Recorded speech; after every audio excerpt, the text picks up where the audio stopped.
الحمد لله الذي بنعمته تتم الصالحات وبتوفيقه تتحقق الغايات والصلاة والسلام على البشير النذير والسراج المنير سيدنا وشفيعنا وحبيبنا محمد صلى الله عليه وسلم وعلى آله وأصحابه وأتباعه إلى يوم الدين.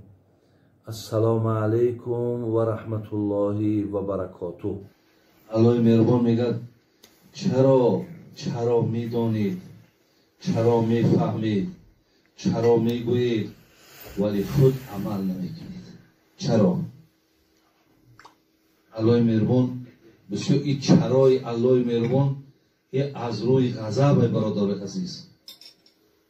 این مورد حساب وقتی قرار میتد برای چی؟ دارای علم بودی، دارای فهمش بودی، مقصد از این علم برخورداشت، چرا عمل نکردی؟ بعد خداوند میگه کبر مقتا عند الله ان تقولوا ما لا تفعلون. برای آن کسانی که دانستند، میفهمیدند، دانششون ذخیره علمی داشتند لیکن نکردن، الله گفت ما برای اینها عذاب الهی داریم، عذاب‌های دردناک داریم. از این لحاظ بسیار حال عالم برادران عزیز بسیار مشکل است. این علم بله اگر با شرط گفتی حضرت مولوی که علم را بر تن زنی ماری بود، علم را بر دل زنی یاری بود. اگر علم بر دل زده شود او یاره، یعنی با دل زدنش به معنای که با او علم عمل کردن، خدمت کردن. یکی علمی که برای تن باشد، علمی که فقط با او چطور کنی فقط مقصد بالای آب و عزت، فقط و فقط به خاطر علم دغدغه، دبدبه و دیگر، این گفت این علم برای تو مار می شود. یعنی این علم برادر عزیز اگر چند یک مدت با او تو هر کاری که خواستی کردی ولی من بعدش برای تو بسیار خاری میاره. از این لحاظ بود که پیامبر نازنین گفتن لا تزول قدم عبد حتی یسأل عن علمی فیما فعل فی. روز قیامت خداوند عالی ما میپرسد با علم چی کردی؟ چی کردی؟ بسیار برادران عزیز کار مشکل است، بسیار کار مشکل است. زیرا ما در حدیث ها خوندیم که یک عالم اگر یک مسئله را میپرسند وای خودش احتیاط میکنه یا برای مردم مقصد همون جواب سوال نمیگه، گفتن الجم یوم القیامه باللجام من نار. این گونه عالم الله مهربان روز قیامت در دهنش لجام میزند از لجام های آتشین. که برای چی؟ مقصد این مردم به تو احتیاج داشتن، مقصد خودت توفیق نداشتی، خودت غیرت نداشتی، چرا برای مردم سوال و جوابی نکردی تا اونا آگاهی پیدا کنن؟ لیکن اگر عالمی که در دنیا با عمل باشد برادران عزیز چه عزتی هست، چه خیری هست. حتی ما در حدیث ها خوندیم که 3 نفری هست که نامه اعمالشون اگرچه در درون قبرم که باشد نامه اعمالش خدا نمیپوشد. تصور کنید که وقتی آدم مرد نامه اعمالش پوشیده میشه، یعنی گندگی کردی، خوبی کردی روز قیامت حاصلش میگیری. لیکن 3 آدم نامه اعمالش پوشیده نمیشید است. تصور کنید شاده است اگر چیزش در درون قبره. یک تیمون کی است؟ او علم ینتفع به، عالمی که مردم از علمش منفعت بردن، عالمی که علمش به گوش مردم رسانید، عالمی که مقصد در بین مردم از دین، از شریعت صحبت کرد، در دستکشون همه آن چیزی که بود سپارید و خودش خانه قبر رفت. این عالم میگه من نامه اعمالش نمیپوشم تا وقت اینهایی که گوش کردن شنیدن، لذت بردن، اینها پایبند گفته های او که هستند، از ثوابی برابری که این ثواب بگیرد، این خیلی ثواب هم در نامه اعمال او رفته است. برای انشاءالله برای آن کسانیش که یعنی کردن خیر و نیکی و خدمت، اینها با درجه و مقام می‌یابند. ولی جناب حیثمی در کتابش میارد که روز قیامت میگد نزد در جنت دا میگد یکی عالم، یکی مجاهد، یکی سخی، یکی حاجی، 4 کس نزد در جنت میان. میگد اینها میگه هر کدومش حرکت میکرد که من پیش درام، زیرا مقصد یک جایی هست که حرکت همینه که تیزتر درام از منظره و از نوش و از آنچه که الله برای ما آماده کرده است، مقصد من بهره بردارم. لیکن در اینجا بحث شو نشود. عالم میگه من میدونم، حاجی میگه من میدونم، سخی میگه من میدونم، مجاهدش میگه من میدونم. میگه الله مهربان جبرائیل روان میکرده است، رو با اینشان قضاوت کن کدام اینها باید پیش بدروید. وقتی میاد پیش مجاهد میگه چی میخواهی؟ میگه که من به خاطر دین و فرزند نگفتم، زن نگفتم، دنیا نگفتم، من برای دفاع دین خب میدان برآمدم و جان در راه تو سپاریدم، میخوام اول جنت درایم. همین مقام او یا همین مکافات او یا همین درجه را و تو علم نداری که از کجا فهمیدی؟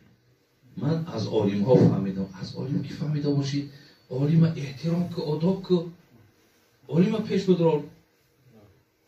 حاجی هم همچنان من مبلغ زیاد صرف کردم، من زحمت های زیاد کشیدم. الله مهربان شما در عوض حج گفتین جنت میتون، از کی فهمیدی که در عوض حج جنته؟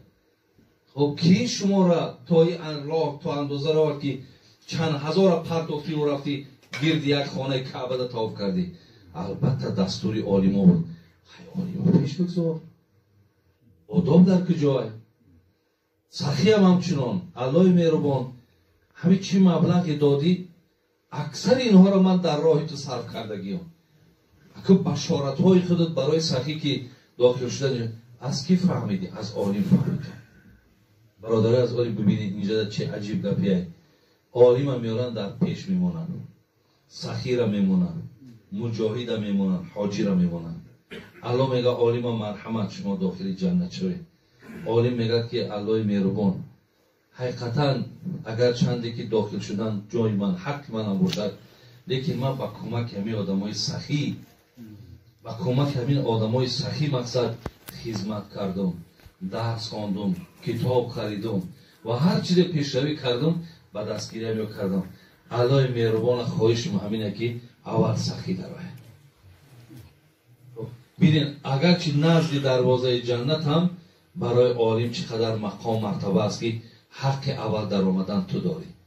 ما در حدیث مسلم خواندیم که مردم سیلا همین دویده چهل در همه کاروز خودمون سراستیماییم، این سمالیات دارم، افطابوس دارم، کجایدم می دوی که مقصد برم جامعه بگیرم. در همون جنت هم میگد دو می شود.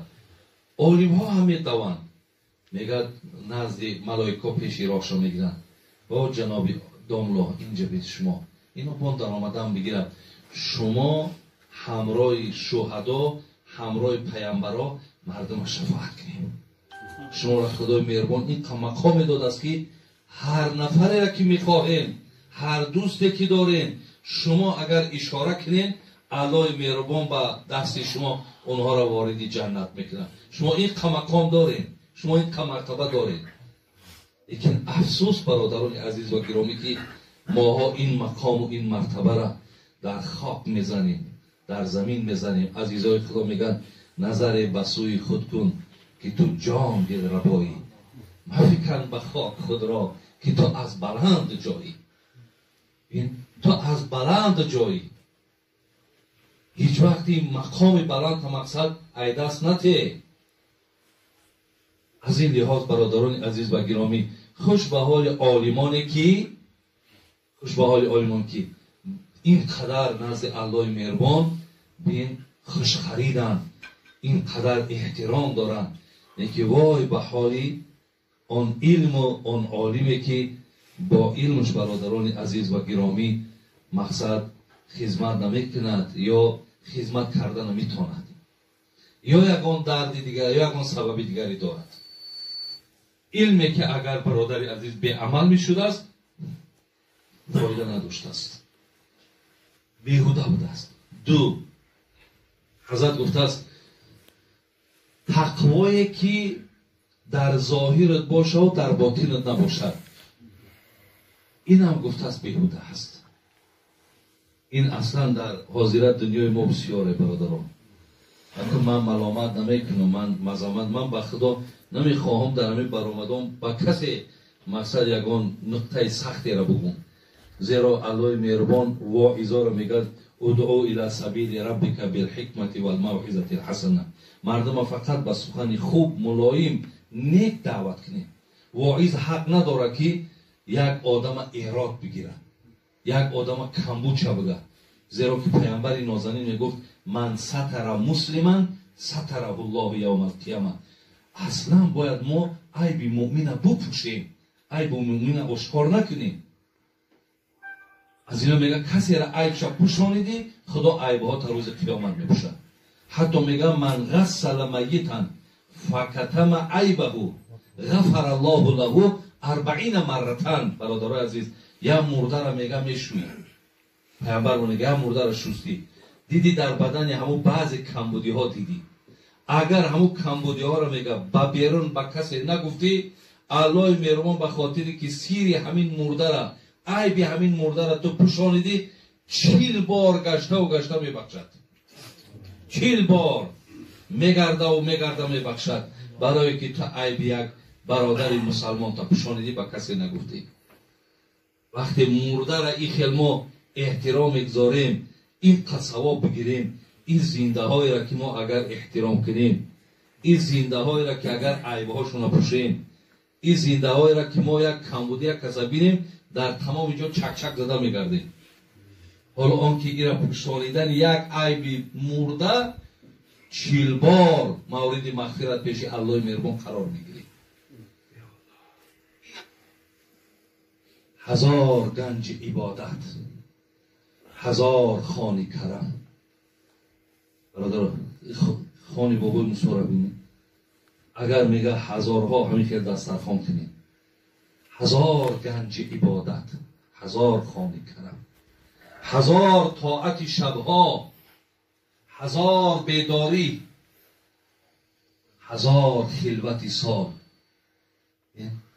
1000 روزه ماه قبول حق نشود گر دل بیازاری.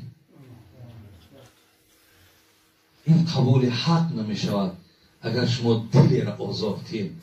با 1000 خلوت سالتون، با 1000 شب زنده‌داریتون، با 1000 روزه های ماهتون قبول حق نشود گر دل بیازاری.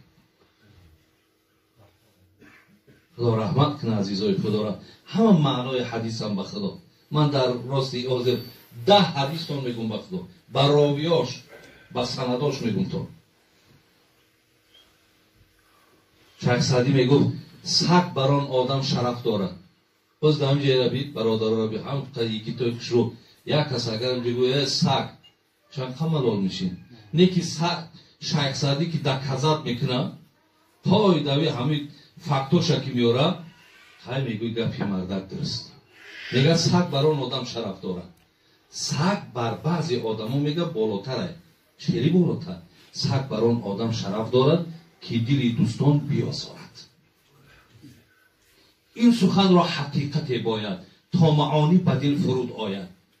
آدمی با تو دست در مطعوم، آدمی با تو دست در مطعوم، سگ زی بیرون آستان محروم. حیف باشد سگ وفا دارد، آدمی دشمنی روا دارد.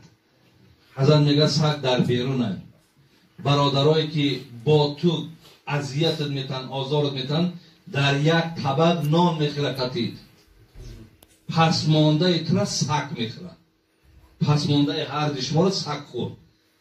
حیف باشد میگه همون پسمانداخل که سگای حیف باشد. سگ وفا دارد، آدمی دشمنی روا دارد. اینه که این دستش در دستت میزنه، در یک طبق خورده سگ ایسو میگرده آزارت میده.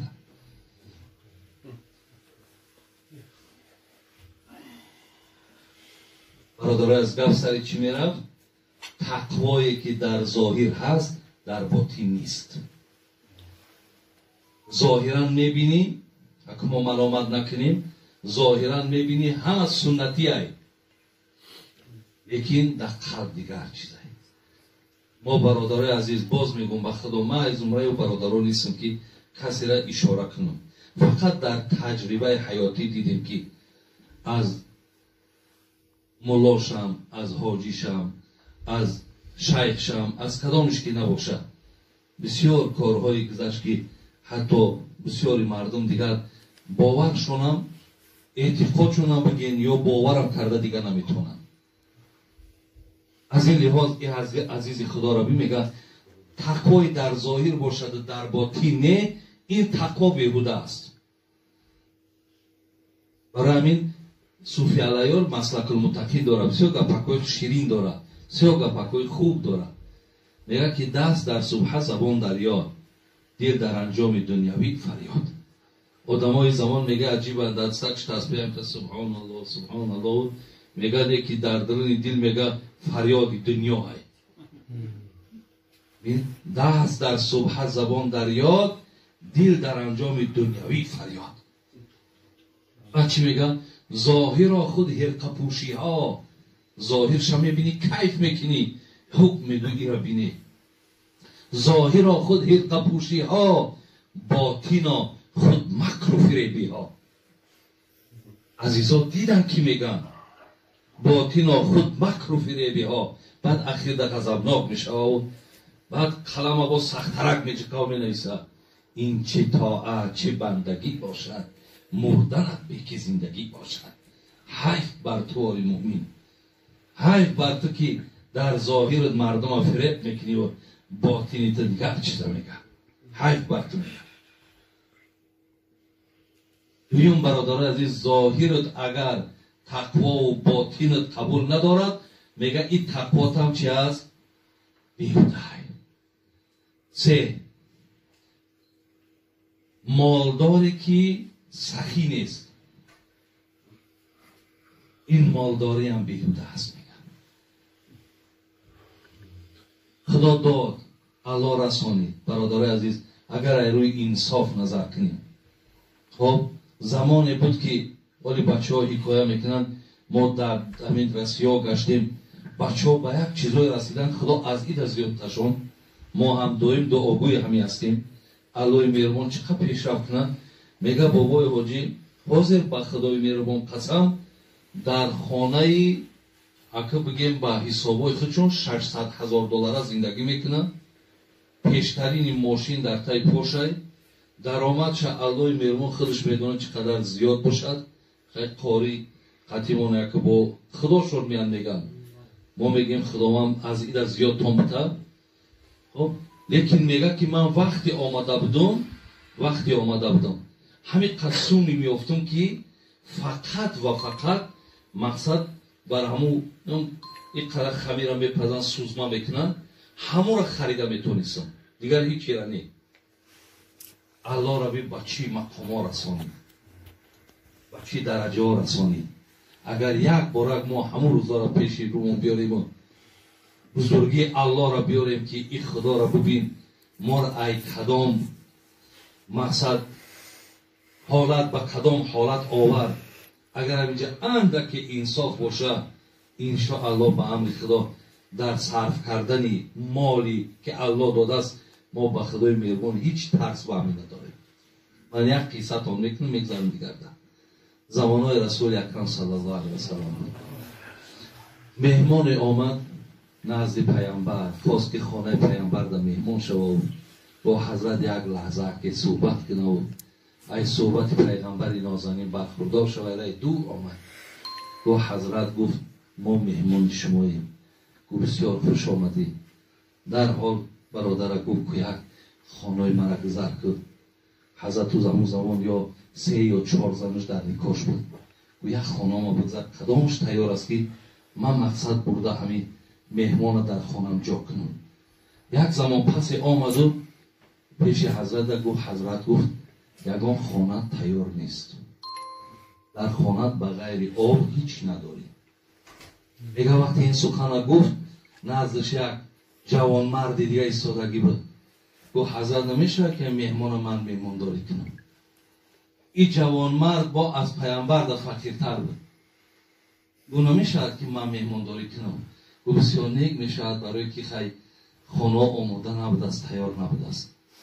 دیگه وقتی این مهمان بردش، مهمان خانه برد، برادرای عزیز اکو غیرت ها را ببینید، جوان مردی ها را ببینید. خانه برد، زنش گفت، زنه گفت مهمان پیامبر است. خانه های پیامبر هیچی نداشت. خانه خودمان آوردیم. یگان چیزی داری؟ گفت مرده واقعی خاکی پای پیامبر شم. لیکن همین یک مشتق گفت همین نان شوریدگی دارم. این دو تکوده گفت داد گفت ایستن گرسنه. حاضر با همه را تیارش کرده بودم. خیلی بیا مرده یک کار دیگه بکنیم. حاضر من را میبرم در پیشی خودت قطعی مهمان میمونم. خانه تاریک. خب کودک کار یک کاری میکنم و میخوانم. همه را در پیشه که مهمان بمون برکشته بشی. همین من که شما که کشتم تو فقط همین دست درست کردم بگی و بگذار مهمان بخورش. همچنان میگه کرد مهمان خوردش. سحر میگه وقتی که مهمان دستش گرفت مسجد رفت، حضرت میگه همین که دهنش شد ای تبسم که حتی میگه دندانش همش دیدیم. گفت الله مهربان، الله مهربان از مهمانداری بسیار خوشنودید. ای مهمانداری تو الله مهربان خوشنودید. چه عجیب مهمان نوازی کردی. این کاری را تو کردی مقصد در عقل هر کس راست نمیآید. لیکن بین برادرای عزیز با یک مشتق خب چی غیرتایی داشتن، چی امکانیتایی داشتن. من امروز هم گفتم که اگر مالدارهای ما دست فقیرها و بیچارهای ما را بگیرن، برادرای عزیز شاید که صفی اینقدر فقیر بیچارها در ما زیاد نمیشه. حتی همین زکات چونتیان از خدا امید است که مقصد بسیاری همین تنقیص یا از بین رفتنش ممکن هست. شیخ سعدی میگفت پریشان کن امروز ای گنجی نجوست. ای مردکی که امروز همش در دست خودت، کلیچ هم در دست، کاچ هم در دست، همش در دست خودت. پریشان کن امروز ای گنجی نجوست که فردا کلیدش نه در دست توست. زیرا فردا میگیرنش. فردا وقتی دراز کشیدی و خب عرقای پیشانی ریختن گرفت و غمرات سکرات موت که اگر بالات هجوم کرد، دیگر آلی و خود دیگر طرف همون بالای همون کاد دا و بالای همون مال و ملک دا مردم نظر داره، دیگر پروای مردن تعم ندارن. پریشان کن امروز ای گنجی نجوز که فردا کلیدش نه در دستی توست. بینه برکفیده است هرچی هست که فردا بدندان گزی پشتی دست. فردا پشتی دست میگزی فایدت نمیکنه. عزیزی خدا میگه نفر پیش پیامبر آمد گفت ای حضرت گفت من از صدقه پرسید بزرگترین صدقه کدام صدقه است؟ حضرت گفتن که انت صدقه و انت صحیح شحیح تعمل الغنا و تخشى الفقر ولا تمهل حتى اذا بلغت الحلقوم قلت لفلان كذا ولفلان كذا الا وقت كان لفلان. پیامبر گفتن بزرگترین صدقه را حضرت گفت. او جوان مردا بودن. گفت همون صدقه ای که وقتی که تو میبروری میتی کم کم ترس فرات میگیره که یک مبلغی رفت. ولی خیلی نمیوز من اگر در کسم برادرها اگر 5000 باشه اینجا 50 شبتون کشنو نمیپره. یکی دونیم تشبه برارم علاکه یک تکون میته 50 فایدش رفت مقصد. حضرت میگه المی خیلی صدقه که همین خیلی صدقه که شیطی لرزه شیطانه میترسه او ترسانده بود او میترسه از این احسانی تو از خیری تو. بعد پیامبر گفت نیست مهلت نگی که جان در اینجا آمده بعد بگوی اینجا بیار بگیره فلانی را بربته ایشا فلانی را بته بعد پیامبر چون الله وقت که علی فلانی تو مردم بگی ای فلانی میشود دیگه این دیگه جای جوان مردی نیست. حالتی که در بالاش بودی حکمران بودی همش دوا بود همش مثال سالم صحت بود اونجا بود. اینجاش دیگه جای ناامیدیه. اینجاش دیگه انسان از فلانی میشود. سیوم برادرها چی میگه؟ میگه که اگر سخیه که مالداری که سخی نباشد این پولداری بیهوده است. 4 عمری که در او عبادت نباشد این عمرم بیهوده است. عمری که عبادت ندارد برادر عزیز این عمرم چی هست؟ بیهوده است. یعنی عمر باید داخلش برادر عزیز چی داشته باشد؟ عبادت داشته باشد. عزیزای خدا میگن عمر آن که صرف گردد در حضور ذکر او. ما میگه همون عمری را میشناسیم که با او یک جایه باشه در راه او باشه ما همون عمر میگیم. عمر آن که صرف گردد در حضور ذکر او حیف عمره در پی این نفس کافر بگذرد. هزار حیف بر همون عمری که دنبال یک نفس کافر میگذرد. هزار حیف بر این عمر بودن. زیر لحاظ 4 چیزی که برادر عزیز این عزیز خدا برای ما گفت عمری که به عبادت باشد چی بوده است؟ بیهوده است. بیهوده همین عمر شما گذرانیده. صحبت دیگر دراز نمیکنم. فقط به قدر عمر رسیدن در کار، به قدر وقتی عمر رسیدن در کار. الهی مهربان خاتمه هممون به خیر و ایمان هامون با سلامت نگه دارد. سلام علیکم و رحمت الله و برکاته.